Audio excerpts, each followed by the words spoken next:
alguien más te está esperando al otro lado, ¿no? Entonces, estos familiares que nos dicen, mire, es que está viendo a su mamá y su mamá se murió hace 30 años, pues, y por supuesto que al familiar está asustadísimo, ¿verdad? Y uno le dice, mire, está bien, dígale que está bien, que se vaya con él, ¿verdad? O los pacientes que nos dicen, es que vino mi mamá por mí, ¿no? Es eso, ¿verdad? Nos están abriendo la puerta a decir, necesito hacer esta transición, ¿no? Y eso nos ayuda muchísimo. Y hemos tenido pacientes que los ves, o sea, literalmente tratar de agarrar algo que va más allá, ¿no?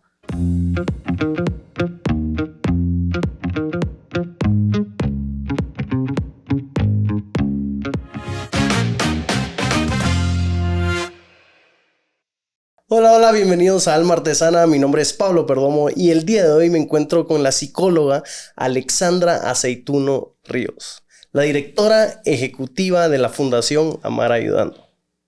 Ale, bienvenida. No, gracias por la invitación.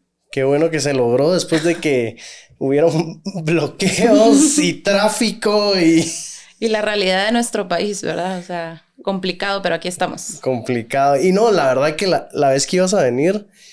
para contarles un poco, la Ale estuvo metida en un tráfico de locos y yo creo que también no iba a ser la misma vibra, el mismo humor que vengas tú después de 4 horas de estar metida en tráfico y venir como que, bueno, Pablo, ¿de qué quieres hablar? ¿De qué hablamos? Y ya solo me quiero dormir. Sí, tal vez hubiera sido un poco así, ¿verdad? Sí fue un día caótico. Yo decía, ay, no, ¿qué voy a hacer? O sea, como que sí quiero llegar y es un tema tan importante y tan interesante, pero dije así como, no, o sea, después de 2 horas de tráfico y todavía no haber llegado, definitivamente sí, pausa y rain check. Sí, no, y retomar, y qué bueno que hoy se logró. Tú, Ale, tú estudiaste psicología en Guate, ¿no? Sí, yo sí estudié psicología clínica en la Landívar, hice 5 años y la verdad es que terminé psicología clínica y ya sabía que esa no, o sea, no era mi área. Híjola. O sea, sabía que necesitaba algo más. O sea, que la clínica como tal no era específicamente a lo que yo me quería dedicar. ¿Pero por qué estudiaste psicología? ¿O qué te llevó a eso? A estudiar psicología. Ajá. Bueno, la verdad es que hace un par de meses una psicóloga amiga en el Día del Psicólogo en México me invitó a una plática de esto y todo el mundo contaba su historia romántica de por qué era psicólogo. Y, ay, es que yo siempre quise y a escuchar y ayudar. Y yo decía, madre, que me salten. O sea, yo no quiero contar mi historia. Y yo les dije, bueno, yo voy a cortar un poco aquí el romanticismo y voy a ser realista y les voy a contar lo que realmente pasa cuando uno se gradúa del colegio. O sea, uno tiene 17, 18 años y le preguntan qué vas a hacer el resto de tu vida. O sea, no tengo ni la más mínima idea, Totalmente. dije yo. Entonces, pues yo quería ser chef, probé. Hice unas prácticas y después me di cuenta que sí, me gusta cocinar en mi casa, pero así para como, ti. pero para mí, para mi familia, pero así, mass production, no. Entonces, después dije, voy a ser abogada, mi papá es abogado, me inscribí y todo, él estaba emocionadísimo. Oh, qué buena onda. Y a medio proceso dije, no, esto no es para mí, no me gusta, no me mueve. Entonces volví a hacer mi examen de aptitud y me salió. O sea, me salió psicología clínica, leyes, curiosamente, y psicología industrial. Entonces yo dije, entre estas... Algo con letras. Ajá. Y Entonces algo dije, en bueno, el lado... psicología. Y entré a psicología pensando, voy a hacer recursos humanos. Okay. Como que ni siquiera... Pero los primeros 3 años eran de tronco común. Y realmente tomé la decisión de psicología clínica porque dije, si soy clínica puedo ser recursos humanos, pero si soy recursos humanos no puedo ser clínica. Entonces... Pero para ese entonces ya estaba adentrada en el mundo de la salud y de todo este ámbito en el que estoy ahorita.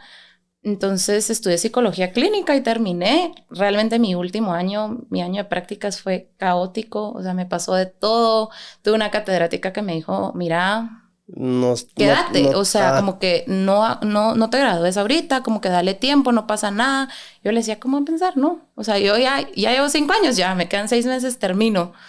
Terminé y encontré esta maestría en psicología de la salud y me encantó. O sea, dije, tenía la opción de irme a España 11 meses o irme a México 2 años. Y ahí fue donde yo dije, México 2 años, hay práctica, puedo ir a un hospital. Y creo que cuando empecé a encontrar la psicología de la salud, ahí fue donde dije, sí, o sea, esto era, pues, o sea, esto es lo que me gusta. Pues antes que me expliques un poquito qué es la psicología de la salud, tú dijiste que estabas estudiando psicología, pero ya estabas como que adentrada en el mundo de la salud. ¿A qué te referías con eso? Bueno, realmente yo ya estaba en este mundo porque pues mi mamá fundó Fundación Amar Ayudando desde, bueno, como una idea desde el año 2000 y como una institución, o sea, ya legalmente establecida desde el 2009. Entonces, esta fundación lo que hace es brindar cuidados paliativos a pacientes de escasos recursos. Entonces, yo crecí en ese ámbito. Realmente, yo vi crecer la fundación. En mis vacaciones iba a estar con los niños, que en esa época solo atendíamos paciente pediátrico. Oh, okay. Entonces, pues realmente yo iba o a limpiar la cocina o a ordenar. Entonces acompañabas a tu mamá. Sí, o sea, esas eran mis vacaciones, ir con ella a eso. Entonces ¿Y realmente...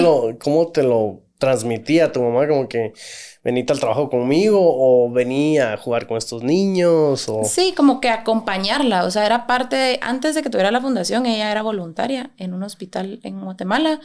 Entonces igual mis vacaciones era ir con ella todos los martes a pintar, a llevarles refacción, a jugar, a cantar con los niños. Entonces como que la parte de ayuda y de servicio social siempre fue parte de nuestra identidad familiar, digamos. Okay. Entonces como que el que me dijera, bueno, vámonos, era muy normal para mí. ¿Y qué edad tenías Cuando empezó? Cuando acompañabas a tu mamá? O sea, 10 años, o sea... ¿Y los niños con los que estabas jugando también? Mi edad o más chiquitos, o sea, niños de 3, 4, 5 bien años. Enfermos. Sí, o sea, eran pacientes oncológicos. ¿Y qué impacto tenías en ti? Como Yo estoy jugando con niños que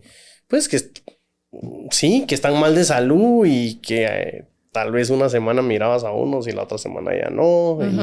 Yo creo que yo nunca, o sea, en esa edad como que nunca tuve esa profundidad de poder decir así como, madre, o sea, son niños que se pueden morir, porque realmente no comprendía de qué se trataba el cáncer y cómo funcionaba todo esto. Cuando mi mamá decide hacer la fundación y empezar este proceso, entonces empezamos a entrar a este mundo, digamos, de los cuidados paliativos y ella siempre como que nos enseñó y nos dijo así como, si uno ve para arriba hay muchísima gente que tiene más que uno, pero si uno ve para abajo hay muchísima otra gente que tiene menos que uno. Claro. ¿Y dónde puedo ir a hacer el cambio, verdad? O sea, ¿dónde puedo generar esta situación? Entonces, creo que para mí al principio era como parte de, o sea, era como algo parte de mi familia y llegar y ayudar y ya, o sea... Y cuando ella puso la fundación, que ya eran pacientes que estaban en etapa terminal, ¿verdad? Que sabíamos que se iban a morir, yo realmente no entraba a las habitaciones. O sea, para mí entrar a la habitación era como un bloqueo. Pero ¿será que, era un bloqueo porque sabías que algo pasaba ahí adentro o cuando entendiste que la gente pues ahí se moría? Porque yo siento que eras niña y estabas jugando y tal vez no entendías muy bien. Yo creo que nunca hubo, o sea, no te podría decir así como que en ese preciso momento yo entendí que la gente se moría, o sea, como que sabía que la gente se moría, pero no entendía la profundidad de, sí, pues, o sea, de que la gente se estaba muriendo.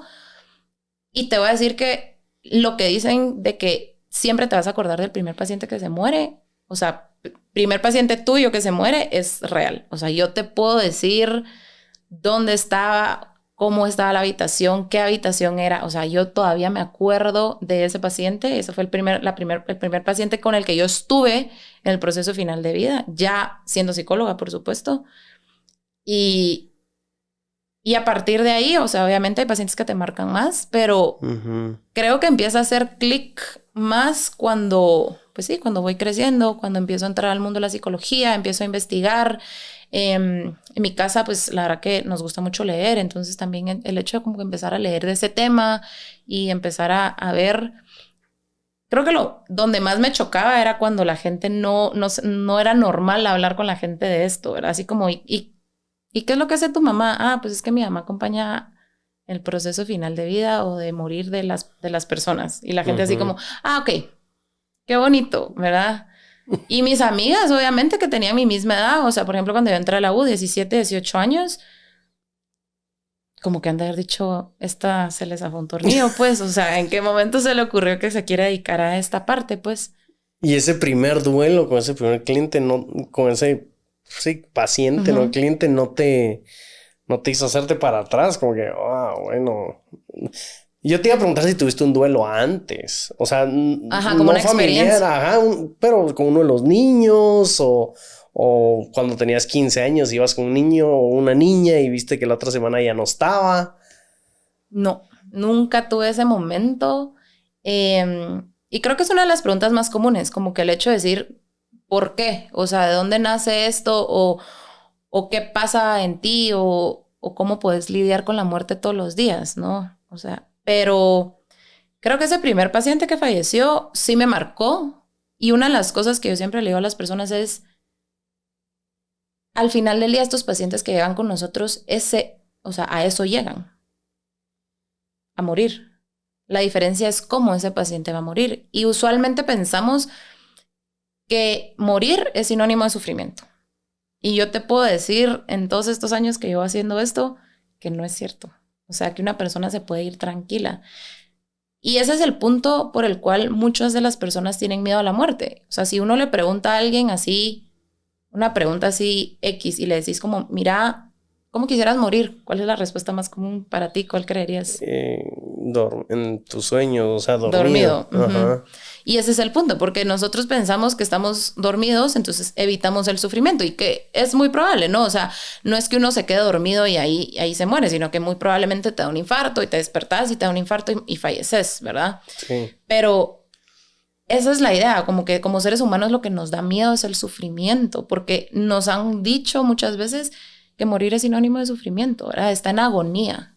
Pues sí, pero la agonía es el pre antes de la muerte, pero no necesariamente el proceso agónico de un paciente es un proceso de sufrimiento.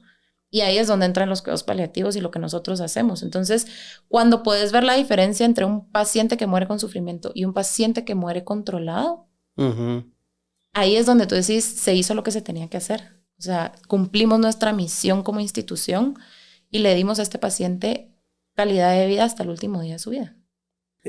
Alexandra, hablemos un poquito más de eso. Tú dices que esta persona puede ser controlada, puede estar en un ambiente controlado para que no fallezca sufriendo. Es así, ¿no? Sí. Ahora, pues sí, hace 2 años, no, hace menos, hace un año, falleció mi abuelito. Y pues yo vi que sufrió un montón al final por varias razones, pero yo creo que una de ellas era o porque, porque se estaba aferrando a la vida, o porque sí le dolía algo mucho y no se podía comunicar, o porque ya se quería ir, pero tampoco lo podía comunicar. ¿Cómo estas personas fallecen sin sufrir? Creo que la parte más importante es la comunicación, lo que tú decías ahorita. O sea, no sabemos si estaba sufriendo, no sabíamos si se estaba aferrando, no sabíamos si se quería ir ya, que es una respuesta muy común, ¿verdad? Los pacientes así como, ya estoy cansado, o sea, ya no quiero más, ya me quiero ir, yo ya estoy listo. Y la parte más interesante es que nosotros como seres humanos no estamos dispuestos a hablar con nuestro ser querido que está en proceso final de vida sobre el proceso final de vida, ¿no? Y entonces nos da miedo preguntarle como qué necesitas, ¿verdad? Porque probablemente esa persona nos diga, yo ya me quiero ir. Y uno que es lo primero que dice como, no penses en eso, vamos a hablar de otra cosa. O sea, y es abrir la puerta. A mí me pasa mucho con las familias y me dicen, yo siempre les pregunto, ¿les ha hablado de la muerte? O sea, su familiar, su paciente, ¿les ha hablado a ustedes de la muerte? No, nunca nos ha dicho eso. Ok, seguimos platicando así en la entrevista psicológica y de repente me dicen como, bueno, una vez nos dijo así como, es que yo sé que me estoy muriendo. Y nosotros le dijimos, no digas eso.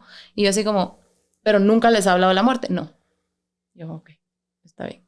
Dije, él abrió la puerta y ustedes se la cerraron, ¿no? O sea, él abrió la puerta a decir, algo está pasando, platiquemos sobre esto. Y la familia, por supuesto, porque nos queremos aferrar a nuestro ser querido. Entonces cerramos esa puerta a decir como, sabemos que te estás muriendo, pero no hablemos del tema porque si lo hablamos para, ¿verdad? O sea, lo hacemos más fuerte este final de vida, ¿no?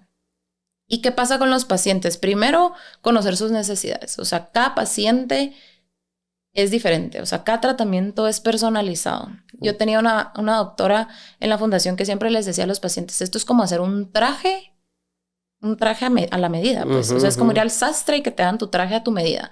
O sea, no va a haber traje, o sea, el traje que va a ser para Pablo va a ser para Pablo y el traje que va a ser para Alexandra va a ser para Alexandra. O sea, no va a funcionar aunque tuviéramos el mismo diagnóstico, aunque estuviéramos en la misma etapa de la enfermedad. O sea, eso va a cambiar muchísimo porque al final del día estas enfermedades funcionan según nuestro organismo. Entonces va a depender mucho de esa parte. Entonces, encontrar un equipo de atención, ¿verdad? El cuidado paliativo, una de las cosas más importantes es que trabaja de la mano con el equipo tratante. La gente piensa o la filosofía o el modo de atención de Guatemala es que cuando entras a cuidados paliativos es porque ya no vas a regresar a tu doctor, digamos, que podría ser un nefrólogo, un oncólogo, un neumólogo, el que sea. Pero realmente si nosotros nos ponemos a investigar, vamos a ver que en otros países la gente entra a cuidados paliativos desde el inicio, porque al final del día estas enfermedades y sus tratamientos tienen muchos efectos secundarios.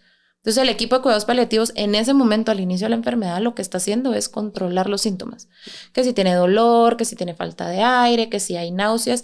¿Y qué hace eso? Hace que la introducción al equipo de cuidados paliativos sea menos invasiva, en el sentido de ya conozco al paciente, ya conozco al médico, ya sé, no es como decirte, mira, te vas a ir a cuidados paliativos y eso ya sea así como una sentencia de muerte, que eso es algo que pasa muchísimo, ¿no? Como que te dicen, vas a ir a cuidados paliativos, ¡ay! Se está muriendo, ¿verdad? O sea, ya no hay nada que hacer. Entonces, abrirte a esa posibilidad. Y la otra cosa es que nosotros utilizamos medicamentos controlados.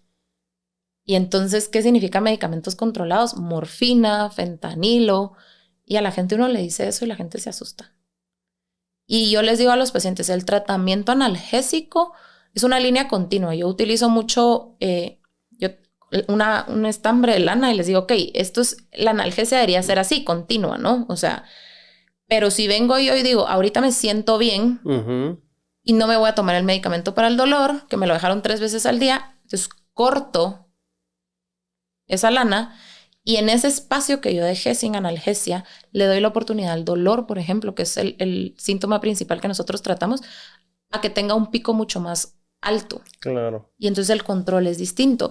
Y nos pasa con todo. O sea, pongámonos a pensar en el ámbito de la salud en general. Vamos al doctor y te dice, mira, sí, tenés un proceso infeccioso, aquí está tu tratamiento, te veo en 15 días después de tu antibiótico, por darte una idea. A los 15 días, si tú te sentís bien, regresas al doctor. No, claro que no. Tal vez ni terminás Ni siquiera lo terminas. Sí, o sea, 5 días, ya me siento bien y va a la gaveta el resto de rosario de pastillas. Y ese es el punto, o sea, desde ahí, o sea, nadie nos enseña a ser pacientes, o sea, nadie nos explica y nadie nos dice que la mejor medicina es la medicina preventiva y que el seguimiento de nuestros médicos y toda esa parte es importante. Y yo, la verdad que muy constantemente en mi casa digo lo mismo, o sea, como que si te dejaron eso te tienes que tomar hasta que termines. Y hace, que fue como un mes, así, fallé como paciente. Tenía que tomar 15 días de antibiótico, a los 7 días ya me sentía bien, me tenía que ir de viaje por trabajo y dije, ay, ya no voy a ir a comprar el resto de antibiótico, ya me siento mejor. Sí.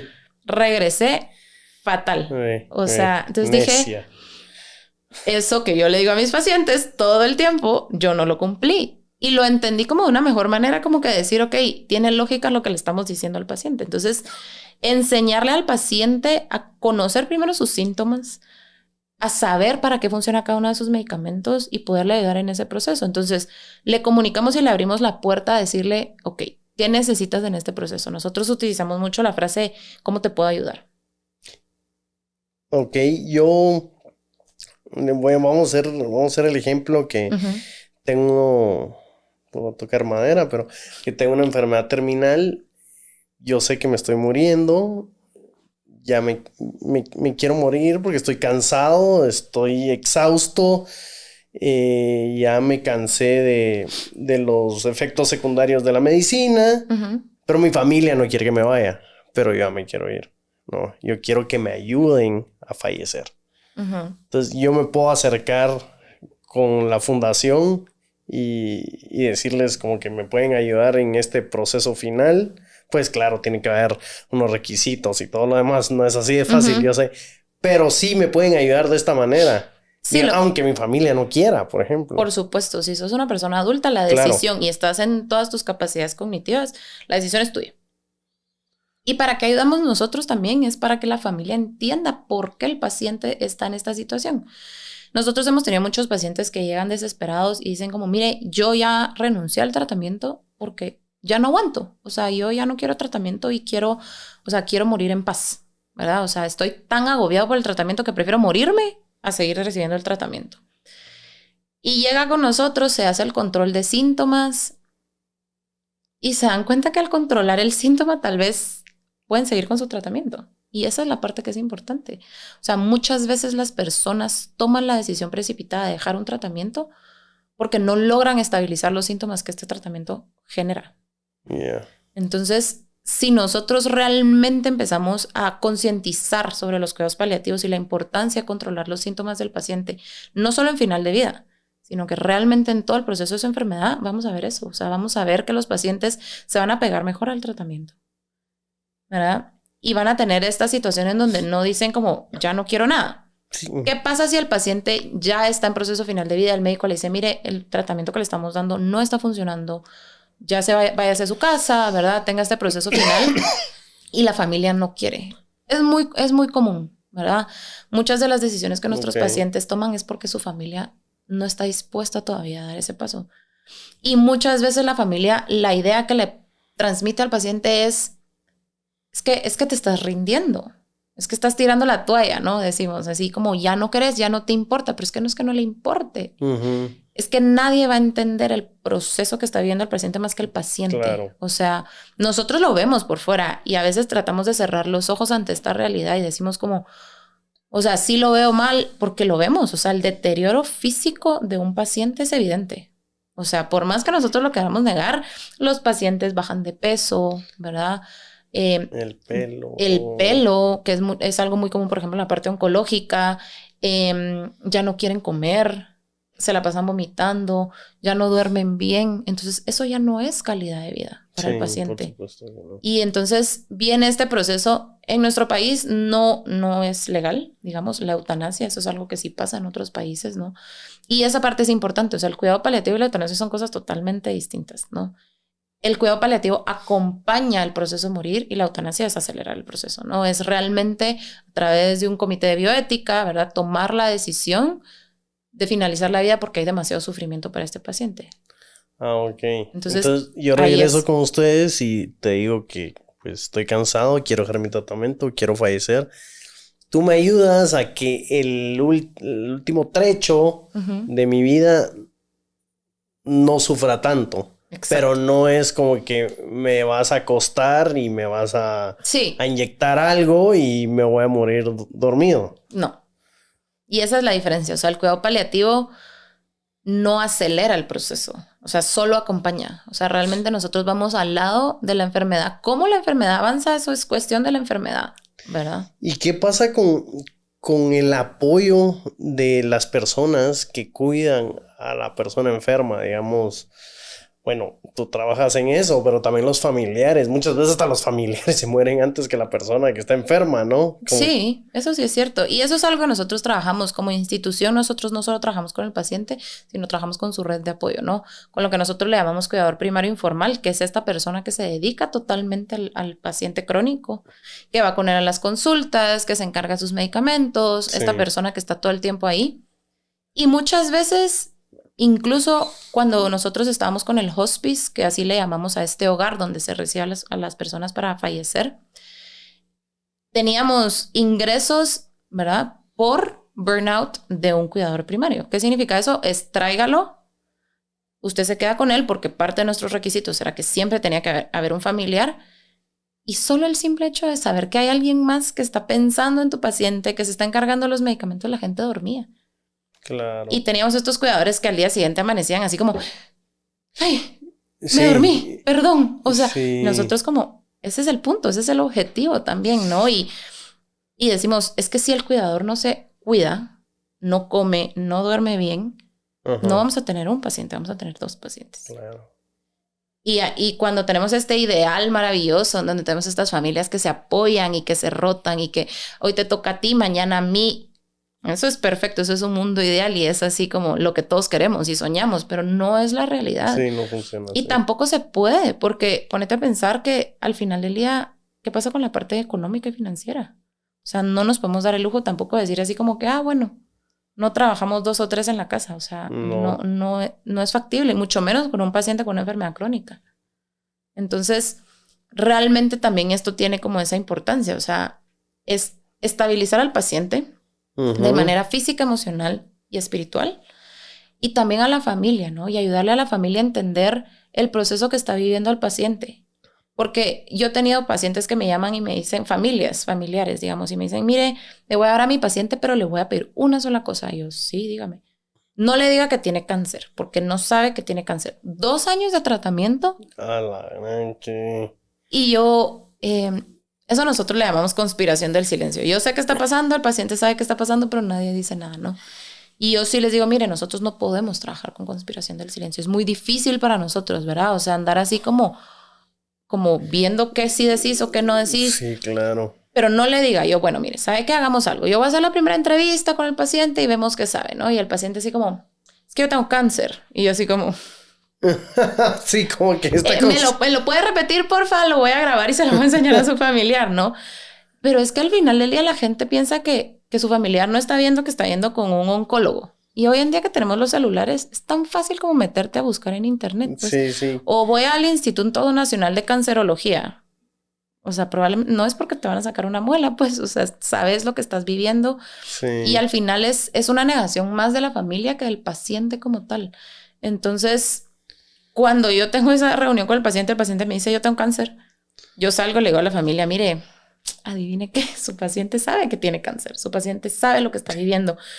Y entonces hacemos una reunión familiar en donde está el paciente, está el médico, están todos los familiares que están interesados en el proceso y platicamos y cada quien da su perspectiva. Entonces la primera ronda es, ¿qué sé de la enfermedad? Y ahí nos damos cuenta que aunque todos estamos en el mismo proceso, todos estamos viviendo ese proceso de la enfermedad, cada quien tiene una idea totalmente diferente.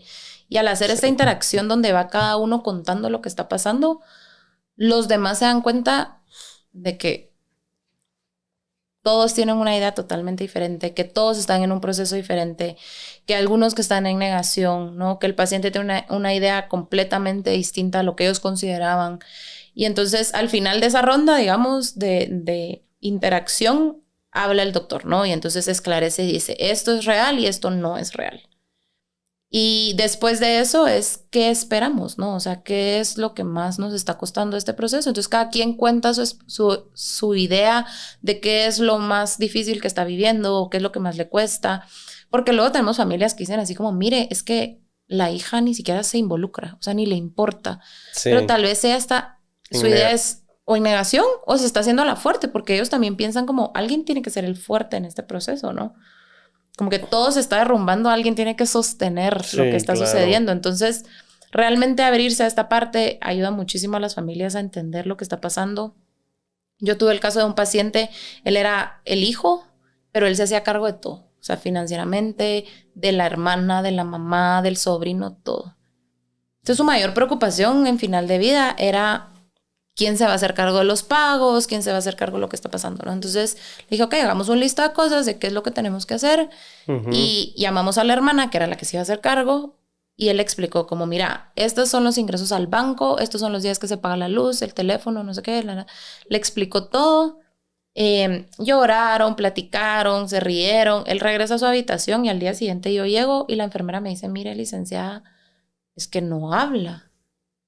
Y yo, ¿cómo que no habla? No, o sea, está bien, está despierto, pero no quiere hablar, no quiere decir nada. Y yo, ay, lo rompimos, algo le pasó. O sea, yo entré en una crisis, yo dije, algo le pasó, no entiendo qué hago. Sí. Hablé con una colega en Honduras y le dije, mira, te voy a contar el caso, no sé qué. Y me dijo, Ale, ya no tiene nada que decir. O sea, él cerró su ciclo en el momento en que tú le hiciste esa terapia y él murió como a los 2 días. Pero yo, o sea, todo el equipo estábamos así como, algo le pasó. Sí, claro. O sea, ¿qué fue lo que sucedió? Y fue eso, o sea, él hizo y cerró y concluyó todo lo que tenía que concluir. Impresionante. Entonces te da esa oportunidad, realmente el abrir la puerta a hablar de la muerte y el final de vida de un paciente le da la posibilidad de decir todo lo que quiere decir. Ale, ¿y esto cómo te ha cambiado a ti? O sea, ¿cómo te ha cambiado en el sentido que convives mucho con la muerte?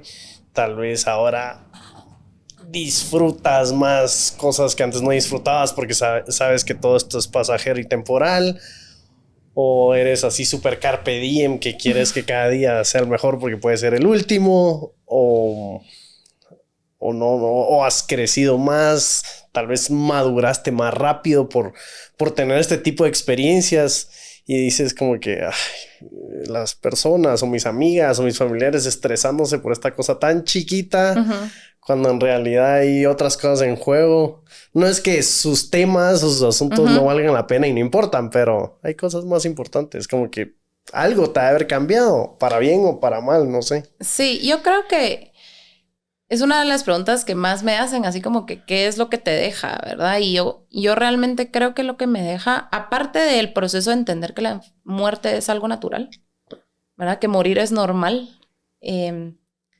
creo que es, o sea, atender a estos pacientes, uno aprende tanto de ellos. O sea, yo siempre les decía que cada vez que yo salía de la fundación, yo me llevaba, era más lo que yo me llevaba que lo que yo dejaba, ¿verdad? Okay. O sea, más lo que me dejaban estas personas y lo que yo entendía. Mi primera experiencia personal, digamos, con la muerte ya adentrada en este proceso fue mi abuelo, fue hace 11 años. Y sí me cambió muchísimo. O sea, no quiero decir que no me dolió, por supuesto que me dolió, pero me hizo verlo de otra manera. O sea, me hizo entender que él ya está, o sea, que estaba sufriendo muchísimo, ¿verdad? Que él ya necesitaba descansar, es que ya no era vida para él, que él estaba en una cama, que estaba conectado a un concentrador de oxígeno todo el tiempo, que estaba con dolor, que había que inyectarlo, que realmente el que él se fuera era, sí, era sufrimiento para los que nos quedamos, pero un alivio muy grande para él. Claro. Y ver ese proceso final de vida de él específicamente y haber hecho las paces de decir, o sea, si tú te quieres ir, vete. O sea, si estás cansado, está bien. Nos ayudó a nosotros como familia a entender muchas cosas también, ¿verdad? Y creo que en el día a día también le ayuda a uno como a tener esta perspectiva de decir, ok, ¿qué sigue, no? O sea, ¿qué puedo hacer o cómo te puedo ayudar? Y sí, tratar como de encontrar una solución a lo que hay. Yo voy a ser muy honesta, no soy muy zen, o yo me estreso y me enojo y, ¿verdad? No es como que, ay, estoy en este mundo y ya entendí que no me voy a enojar y no vale la pena, ¿no? Igual me estreso, me enojo, o sea, pero creo que te ayuda como a valorar esa parte, como a valorar cada día y entender que al final todos tenemos una fecha. O sea, todos tenemos un momento, una fecha de caducidad. Yo les digo a los pacientes y a las familias, les digo, ¿se imaginan que nosotros viniéramos como los enlatados, con un sello donde dijera nuestra fecha, ¿no? Eso sería mucho más angustiante, ¿no? Pero el hecho de aceptar que morir es parte de la vida me ayuda a entender que cualquier cosa puede pasar. O sea, en cualquier momento, no ni siquiera tenemos que estar enfermos para fallecer. Sí, claro. O sea, al final del día, una de las cosas más importantes o de los, llamémosle, yo lo veo como un beneficio o algo positivo y va a sonar loco de una enfermedad crónica, es que te da tiempo de despedirte, te da tiempo de hacer las paces. Bueno, es algo cierto eso que dices. Y las familias, cuando yo se los digo, se les para el pelo y dicen así como, ¿esta qué está hablando? ¿Cómo va a decir eso? Pero es cierto, o sea, sí. Si uno tiene una muerte por un accidente, realmente es algo que... Es súbito. Es súbito, es algo que no puedes controlar. Probablemente esa persona salió de su casa peleando con sus seres queridos, lo último, y entonces viene este proceso complejo del duelo de la familia, ¿no? O sea, me siento culpable, lo último que le dije, no le dije que lo quería, pero la enfermedad no. Siento que también ves la muerte ya como una doctora o un doctor, como que un poco más objetivo, frío, práctico. Es como que sí, falleció, es lo que pasa normalmente. Pero no sé si te expresas así de la muerte porque tal vez tienes un sostén espiritual bien fuerte, por ejemplo, porque si no, todo es como que muy superficial, ¿no? Como que, bueno, vivimos, nos reproducimos, nos morimos. Y ya. Ajá, como que no hay mucho chiste, entonces. Yo crecí en una familia muy religiosa, ¿verdad? Una familia católica. Y de repente como, yo creo que a todos, ¿no? Tenemos esta crisis como decir, ¿será que Dios existe? Claro. ¿Qué estamos hablando? ¿Qué está pasando? Y esa negación, ¿no? O sea, mis papás van a misa todas las semanas y de repente ya uno crece y uno decide ya no ir y no le encuentra la lógica y uno dice así como, es que encima todo el padre me está regañando, yo puedo hablar con Dios de otra manera, ¿no? Un proceso normal, creo que todos lo hemos vivido. Sí, totalmente. Y cuando yo empiezo en esta etapa, ¿verdad? Y adentrarme más en los cuidados paliativos y en ver a las personas morir, ahí es donde yo digo, es que no puedo no creer en algo. No puedo no, porque lo ves. O sea, sin verlo lo ves. O sea, hay algo más allá, hay una conexión espiritual. O sea, no somos carne y hueso, pues. O sea, hay algo más. Entonces, creo que eso me ayuda muchísimo a hacer las paces con mi espiritualidad, digamos. Y voy a usar la palabra espiritualidad porque creo que está desligada de la parte religiosa. Por supuesto que tengo una versión de mí religiosa que tiene una conexión con, ¿verdad? Con Dios y con, claro, en mi caso, con la Virgen y todo esto, ¿verdad? Pero realmente entender que algo va más allá. Y a mí me parece muy interesante en el proceso final de vida ver cómo las personas se conectan con ese más allá. O sea, lo ves. O sea, esas personas que te dicen como, se llaman Near Death Experience y son a la orilla de la cama, ¿no? O sea, que es este proceso en donde las personas ven a sus seres queridos que ya no están y que los llegan a traer. O sea, impresionante cómo nuestro subconsciente nos ayuda a hacer esta transición, a decirnos, alguien más te está esperando al otro lado, ¿no? Entonces, estos familiares que nos dicen, mire, es que está viendo a su mamá y su mamá se murió hace 30 años, pues, y por supuesto que al familiar está asustadísimo, ¿verdad? Y uno le dice, mire, está bien, dígale que está bien, que se vaya con él, ¿verdad? O los pacientes que nos dicen, es que vino mi mamá por mí, ¿no? Es eso, ¿verdad? Nos están abriendo la puerta a decir, necesito hacer esta transición, ¿no? Y eso nos ayuda muchísimo. Y hemos tenido pacientes que los ves, o sea, literalmente tratar de agarrar algo que va más allá, ¿no? Entonces, a mí me gusta muchísimo o sea, estar ahí para los pacientes en esa etapa final, ¿no? En ese último suspiro. Porque la gente usualmente te pregunta. Yo tuve una familiar, esposa de un paciente de nosotros, que nos decía, wow, ¿cómo sé? ¿No? O sea, ¿cómo sé que se murió? Porque él tenía fibrosis pulmonar y él llegó, hizo el tratamiento con nosotros y empezó a irse y regresar a consulta externa cada 2 o 3 semanas según su necesidad. Y si había una crisis, se quedaba.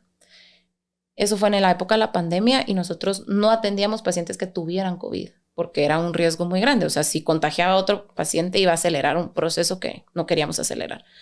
Entonces se lo hablamos a la familia y le dijimos, miren, uno de los riesgos que ustedes salgan y vengan es el COVID. Y si eso pasa, vamos a tener que manejarlo externo. Sí, o sea, claro, a distancia, en casa. Y por la enfermedad que él tenía como tal, o sea, contagiarse era un riesgo muy grande. Y de repente me llama la esposa y me dice, Alexandra, caímos todos. No. Fue cuando empezaron a abrir y uno iba a trabajar, entonces los hijos fueron a trabajar y regresó uno de los hijos con COVID. Y cayó el hijo, después el otro hijo, después la esposa y finalmente él, el paciente, ¿no? Entonces cuando la esposa se enferma, ella era la cuidadora primaria. Entonces ella suelta las riendas o sea, el control de la enfermedad del paciente. Y ella me llama y me dice, mire, es un caos. O sea, le están dando el medicamento mal, no sé qué hacer. Y yo le dije, mire, no se preocupe. O sea, vamos a ver qué pasa. O sea, también tiene que soltar. Usted está enferma, pues, ¿verdad? O sea, usted no puede hacer nada. Y de ahí él entra, o sea, le da COVID. Entonces lo llevan como a estos tratamientos como más holísticos y hacerle mil cosas a la familia como tal. La familia no quería que fuera con nosotros. O sea, los papás y los hermanos no querían que fuera con nosotros. Y al final la señora como que se recupera, vuelve a tomar las riendas de la enfermedad y me dice, bueno, ¿qué hacemos? Ok, hicimos videollamada con el doctor, o sea, se le hizo todo el tratamiento, se hizo el seguimiento, estos son los medicamentos, se le mandaron a dejar los medicamentos y empezó el proceso, ¿verdad? Y un día ella me llama y me dice, mira, Alexandra, es que él ya está muy mal, pero ¿cómo sé yo? O sea, ¿cómo voy a saber yo que ya murió? Porque pues primero las extremidades se van poniendo frías, porque lo que hace nuestro cuerpo, que es súper sabio. ¿Pero a qué se refería? ¿A que él ¿Cómo estaba, iba a saber? Pero él estaba como que dormido, inconsciente y no sabía si estaba vivo o muerto. Exacto, ella me decía como que cómo voy a saber en ese momento, cómo voy a saber cuál es el momento en el que él falleció, porque pues sí, él estaba dormido, él tenía concentrador de oxígeno porque tenía fibrosis, y si le ponía el oxímetro pues ya no marcaba tan bien, ¿verdad? Entonces, ¿qué hacía? Entonces yo le dije, bueno, pero tiene para tomar la presión, un esfigno, sí, va, entonces tome la presión, pero ¿cómo sé cuál es el momento final, verdad? Me decía, porque... Y yo le dije, mire, esto va a sonar de película de Hollywood. Le dije, pero él va a suspirar. Le dije, o sea, sí existe ese último. Ay, Alexandra, ¿cómo va a pensar? Se lo prometo. Ah, bueno, perfecto. Eso fue un día a las 2 de la tarde. A las 6 de la noche me llama y me dice, así fue. Tiene toda la razón, me dijo. Lo vi. Y no te rompes ahí tú, Ale, como que está yo. Me imagino que no te está diciendo, sí, mira, suspiro. Y pasó, cabal. Mira, ¿y qué vas a hacer el viernes? Sí, no, o sea, definitivamente son llamadas súper complicadas, ¿no? Yo me preparo. O sea, cuando yo sé que un paciente está... O sea, estás aquí con la persona llorando en el teléfono o con la persona enfrente tuyo o con la persona en la videollamada. Y cuando te están hablando de la enfermedad de su familiar, no te están hablando, están llorando, están alegando, están gritando, están rogando. Sí, y peleando muchas veces, Y peleando, hasta peleando, ajá. ¿no? Yo lo que he logrado entender es de que todas las emociones que los pacientes, o sea, que la familia y los pacientes están viviendo, tienen que vivirlas, o sea, tienen que expresarlas a su manera y que no es personal, o sea, no es conmigo. Por supuesto que hay pacientes con los que no te voy a mentir, si me rompo, o sea, sí he tenido pacientes con los que lloro, por ejemplo, ¿verdad?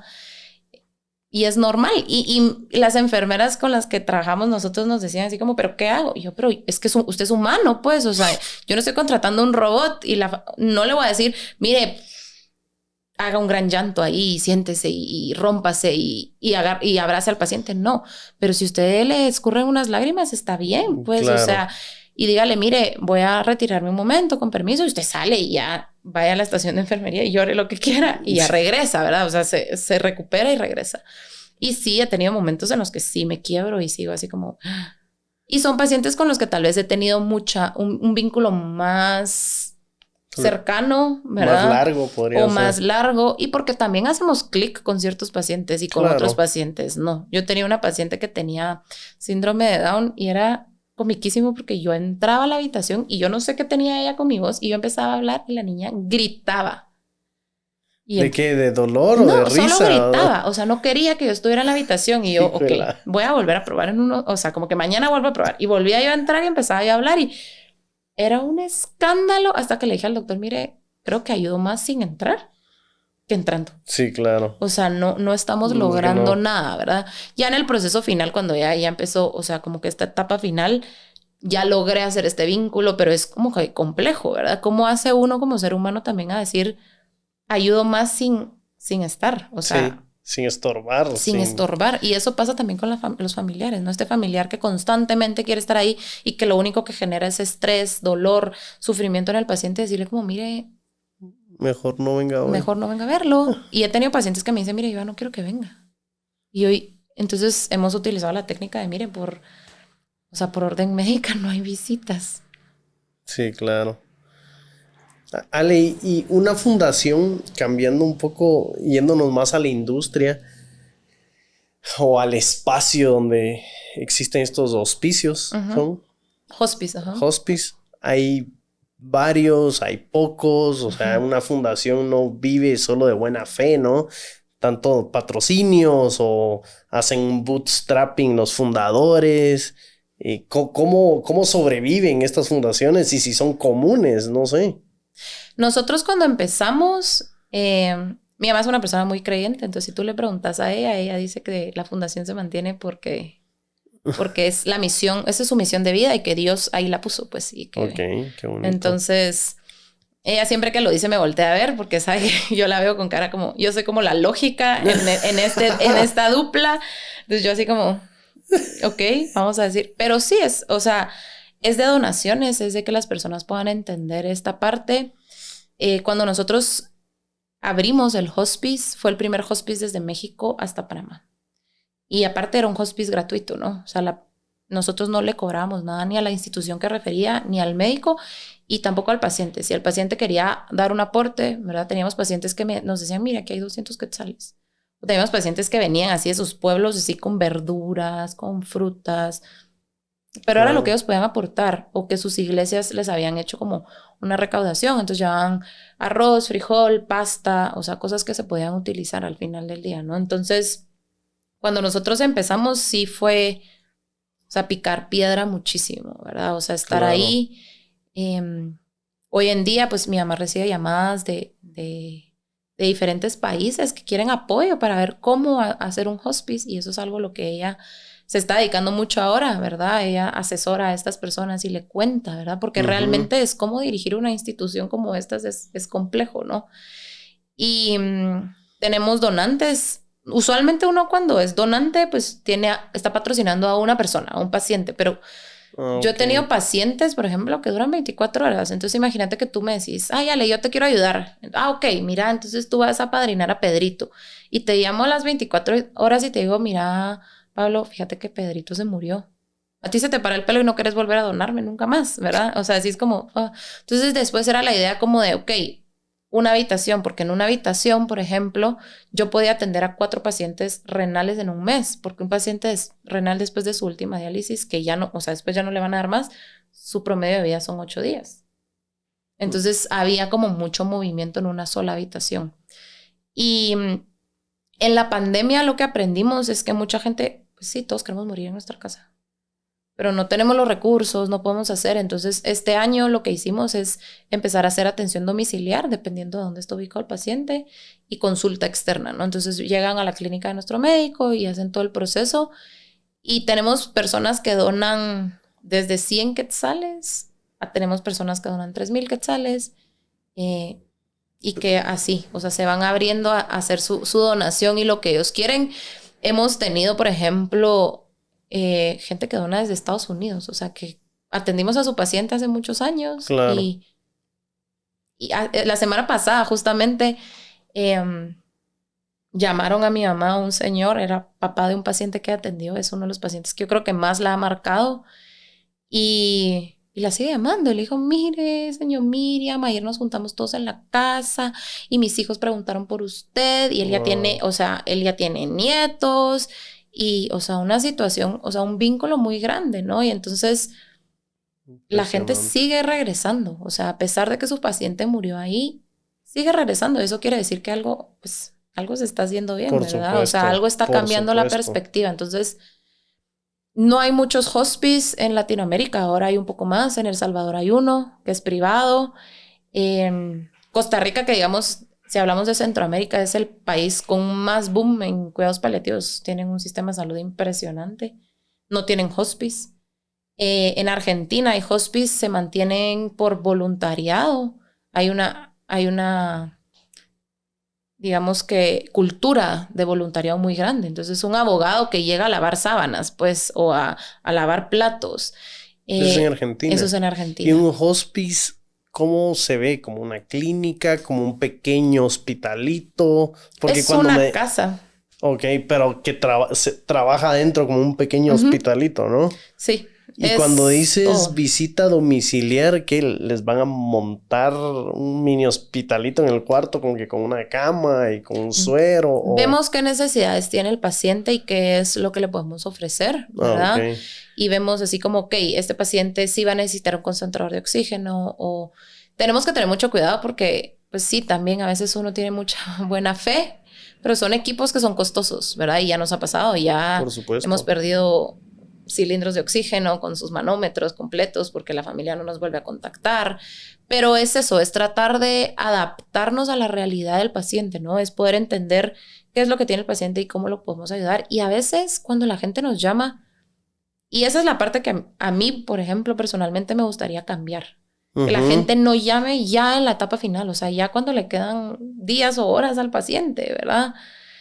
Porque hace que nuestro trabajo sea un poco más complejo porque ya no tenemos tanto tiempo para atenderlos. Entonces, realmente es eso. Y hemos tenido pacientes que nos llaman y que nos dicen, mire, ¿qué hago? Cuando teníamos el hospice todavía como hogar donde recibíamos a la gente. lo muevo, pero es que era un paciente que estaba tan delicado que si lo movían en ese momento podía fallecer en el camino. Entonces solo acompañarlo y explicarle y decirle, miren, no, hagamos esto, probemos esto, sin darle medicamentos, porque por supuesto no hemos visto al paciente, no lo podemos medicar como tal. Y el paciente fallecía y nosotros decíamos así como, ojalá hubiéramos podido hacer algo más por él. Y la familia llamaba al día siguiente, a los 2 días, mire, de verdad, mil gracias, porque en ese momento uno solo necesita como un salvavidas, ¿no? Alguien que le diga, lo que estás haciendo está bien, o haz esto, prueba esto, y eso ayuda muchísimo al paciente. Entonces, como toda esta cultura alrededor de cuidar al paciente en casa, alrededor de entender cómo funcionan los medicamentos, por qué le estoy dando este medicamento, por qué si se lo quito le estoy haciendo más daño que beneficio. Entonces, eso nos ayuda a nosotros mucho y ha sido mucho trabajo de picar piedra y de concientizar, ¿no? De entender que lo que estamos haciendo genera un impacto. Y nosotros siempre decimos, tal vez no es solo un impacto aquí en la Tierra y si uno cree en algo más, es un impacto que va más allá, ¿no? O sea, al final tiene un peso mucho más grande, ¿no? Y también el propósito que tienes tú, tu mamá, la fundación, es muy profundo, ¿no? Es bien trascendente. Qué bonito decir que, o sea, se oye fatalista, pero si lo ponemos en contexto, qué bonito decir que apoyaste a un montón de gente en el último tramo de su vida a que falleciera en paz. Esa es una causa súper noble. O sea, necesitas un corazón del tamaño de la casa para hacer algo así, ¿me entendés? No estamos hablando de... O sea, no es que quiero hacer de menos o de más al mundo comercial y al mundo de tecnología y a todas las otras industrias que hay. Pero tu mamá, el equipo, la fundación, es algo muy humano. Es impresionante. O sea, te lo digo de todo corazón, en serio. Lo que pasa es que yo lo veo algo sumamente complejo, pues, porque yo no estoy acostumbrado a lidiar con la muerte tanto como tú. Pero sí es algo que más personas deberían de saber. Yo te soy sincero, antes de conocerte y de charlar contigo, pues solo las palabras juntas de cuidados paliativos no sabía qué eran. Ahora, esto me trae a la siguiente pregunta, Ale. ¿Qué estás buscando o qué están buscando como fundación? ¿Qué estás buscando tú como persona? Ya sea crear más conciencia, un cambio de cultura, abrir otro hospice, aumentar la fundación, llegar a México. Bueno, realmente creo que el paso número 1 es concientizar. O sea, es que más personas conozcan de los cuidados paliativos, pero no solo personas que necesitan del servicio, porque eso es algo que hablamos. Hace un par de semanas fui a Colombia, donde nos reunimos con presidentes de asociaciones nacionales en Latinoamérica de cuidados paliativos. Y platicamos de este tema, ¿no? O sea, de la parte de educar y de llegar a más personas. Y decían, sí, pero es que hay que llegar a las familias, y hay que llegar a los pacientes y a los médicos. Y le dije, pero hay que llegar a los humanos, o sea, a cualquiera. Una persona que no está viviendo esto también tiene que saber de qué se trata, ¿no? O sea, sí, entonces realmente para mí, ahorita creo que el paso número 1 es concientizar, es dar a conocer qué son los cuidados paliativos para que la gente deje de tenerle miedo, ¿no? O sea, para que la gente empiece a pedir este servicio desde la institución en donde está recibiendo su proceso de salud. Okay. Entonces, creo que ese sería el paso número 1. En estos años de fundación, realmente hemos aprendido muchísimo y este año que tomamos la decisión de suspender los servicios del hospice presencial, digamos, y irnos a la parte domiciliaria, a la consulta externa, fue porque nos dimos cuenta que nuestra cultura, Guatemala como tal, le gusta que su paciente fallezca en casa, ¿no? Y entonces, ¿cómo podemos hacer eso? Pero, ¿qué pasa con la realidad de nuestro país? O sea, hay muchísima gente que su casa es en el interior, 4, 5, 6, 12 horas de camino, ¿no? No solo un bus, sino 2, 3 buses, un pick-up, caminar, o sea, pero para recibir cuidados paliativos tiene que venir a la ciudad. Es demasiado complejo. Entonces, esta es una idea que tenemos y es algo que estamos tratando de crecer y es poder generar una red a través de clínicas ya establecidas en el interior del país y que venga gente de fuera a capacitar a estos médicos para que la gente no tenga que venir hasta la ciudad a recibir su tratamiento. pero no solo no a recibir su tratamiento, sino hasta comprar el medicamento. O sea, Sí. ni siquiera pueden conseguir la morfina en el interior. Ujú. Entonces, algo tan básico, o sea, como no poder tener el medicamento o algo como para comprar un medicamento controlado, tú solo lo puedes comprar de lunes a viernes. Y que para poder hacerlo tenés que ir a sellar tu receta a un lugar que solo atiende de 9 a 2 de la tarde. Entonces empezamos a ver todas estas restricciones que tiene la familia del paciente para recibir este tratamiento. Entonces, a través de la concientización, a través de empezar a generar este impacto y empezar a crecer esta red, Ujú. realmente lo que estamos logrando es que las personas que pueden generar un cambio más profundo vean esta necesidad, ¿no? Y entonces, cuando nosotros tomamos la decisión de suspender el hospice, empezamos a pensar en esta idea de generar una red, ¿no? O sea, que Fundación Amer Ayudando no sea un hospice en la ciudad, sino que sea este patrocinador o este puente entre el conocimiento que hay fuera Ujú. y las clínicas y los médicos que están acá. Y entonces que estos médicos tengan esta capacitación y puedan empezar a atender a más personas en distintos puntos de nuestro país. Claro. Y entonces así crecer esta atención, ¿no? O sea, empezar a llegar a más personas, empezar a que las personas puedan tener ese proceso de fallecer en su casa, sin tener que preocuparse de decir, si algo le pasa a mi paciente, tengo que viajar 3, 4 horas para llegar a la ciudad. O sea, el paciente va a fallecer. O sea, eso es algo que no va a cambiar. La diferencia es cómo va este paciente a fallecer y si lo va a lograr hacer en su casa, rodeado de su familia. Porque una de las preocupaciones más grandes de la gente que viene del interior es cómo me voy a llevar a mi paciente de regreso. Nosotros como fundación costeamos toda esta parte, ¿no? En los servicios funerarios, porque es muchísimo más caro llevar un cuerpo que sentarte en un carro y movilizarte, ¿no? Ujú. Tuvimos un paciente una familia que nos decía, mire, no se preocupe, yo así me lo voy a llevar. Y nosotros, no se preocupe, nosotros se lo pagamos. No tenga pena. Nosotros decimos, es que imagínese, si usted lo paran, o sea, se vuelve un proceso complicadísimo, llega al MP, o sea, es todo un rollo, pues, pero es comprensible porque viene de este miedo financiero y económico de decir, me va a costar 2,000, 3,000 quetzales llevar a mi paciente de regreso a mi comunidad. Claro. Entonces, como toda esta parte de entender cómo funciona y algo que aprendimos en este proceso también es que hemos recibido pacientes que ni siquiera son de nosotros o llamadas de personas que ni siquiera son de nosotros. Hace unos meses me llamó una persona y me decía, mire, usted es el centro de salud, ni me acuerdo el nombre del centro de salud. No, es que me dijeron que ese es el número. Usted no me quiere atender y yo, es que yo no soy un centro de salud, pero ¿cómo se llama el centro de salud?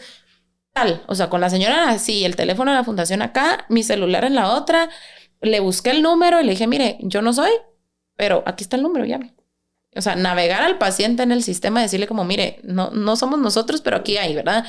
Y me llamaba la semana pasada una señora y me decía, mire, yo necesito como un albergue, ¿no? Porque necesito recibir mi tratamiento y yo soy de El Chor de Mencos.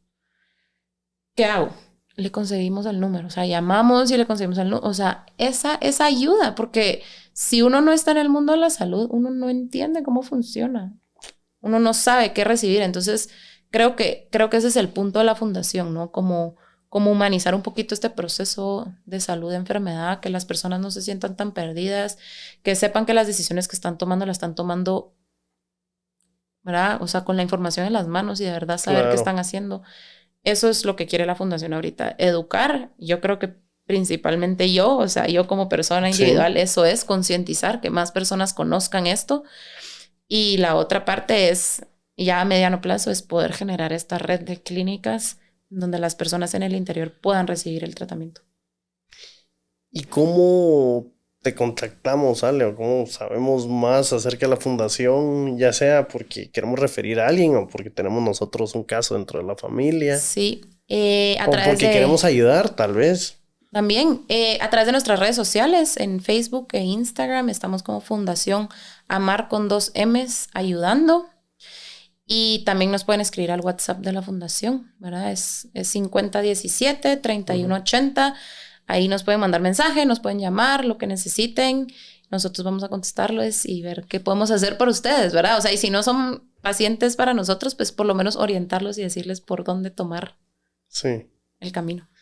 Ale, gracias por estar acá. Yo creo que fue un momento muy, muy especial porque yo creo que tienes tú y tu familia bastante claridad acerca de lo que están haciendo. Un, un camino muy noble, como te digo. Crear conciencia sobre esto es muy importante. Acompañar a las personas antes de fallecer.